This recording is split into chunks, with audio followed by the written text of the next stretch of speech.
Today we're investigating one of the great unsolved mysteries of modern culture.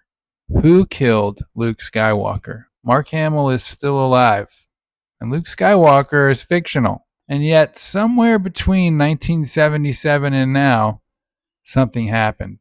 Because millions of people looked at Luke Skywalker in the sequel trilogy and collectively said, that is not Luke. And that's weird, because people can accept a recast. People can accept a reboot.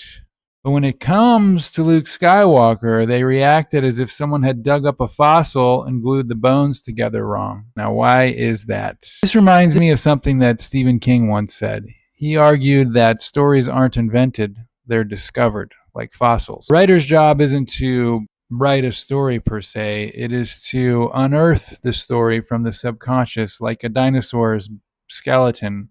And the authors who unearth these subconscious stories with the least amount of damage are the best writers.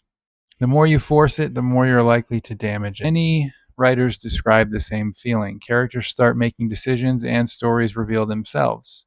The author becomes less of an engineer and more of an archaeologist. That's why myths matter. Human beings have always told stories. Before Netflix, before movies, before books, sat around fires and told stories. And almost all of them served a purpose. They taught us how to survive, how to behave, how to endure hardship, how to become something better. If you think about how especially all the early stories all had a moral and some sort of message, screenwriting professor will tell you that the heart of any story is conflict. It really reveals how every myth is sort of simulation training. Stories are not there just for our entertainment. They have moved into that realm for sure, but they were also originally there as programming for you to know what to do. A safe way to encounter danger or social awkwardness or whatever without dying. A way to instill virtue in the younger generation. But it was always sort of the same. The hero goes into the cave, the hero faces a monster, then the hero adapts, and the hero returns transformed. These kind of things, repeated billions and billions of times throughout human history, led to a codified system of virtues, but through that process, we learn how to interact with this world. So let's return to Luke. He's not just a character, he's a mythological figure. He's a farm boy, he receives the call to adventure from a wise mentor, resists temptation, transforms, and returns, leveled up. He's a textbook hero's journey. And for 40 years, people internalized his story, not because they love lightsabers, although they do, because we all loved what Luke represented.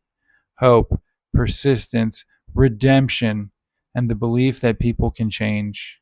Who killed him? When people say Disney killed Luke Skywalker, I don't think that's actually what they're saying. What they mean is he stopped behaving like himself. Something feels weird, and the audience will lose trust. Not because characters can't change, but because they stopped feeling like themselves and the changes were completely unearned and unexplored. Like, how did they come to be? They were unexplained. The dinosaur skeleton doesn't fit together anymore. My conclusion is that maybe stories emerge from the collective unconscious. Maybe they come from culture. Maybe they're weird little hallucinations our brains generate. I don't know, but I do know this. Stories actually matter because people use them to understand themselves. And that's why people get emotional when myths are changed. It's not really about Star Wars. It's about identity. It's about meaning. Anyway, remember, you can like this video, but you don't have to subscribe.